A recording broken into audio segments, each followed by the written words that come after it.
bato bato baya twita petites et moyennes entreprises.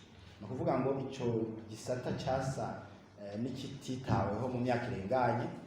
Ubu rero twaramaze gufata ingingo mu ndinganizo twashizeho yo guhera mu 2022 gushika mu 2027 yuko abo bagwizatunga bato bato bazoshigikirwa uhereye mu kubika bakaririza ubwenge no mu kubafasha kurondera amasoko y'ivyo basanzwe bahingura.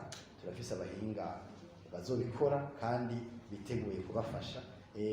Igisata inkingi igira gatatu ni ijanye no guteza imbere abashorera hanze y'igihugu.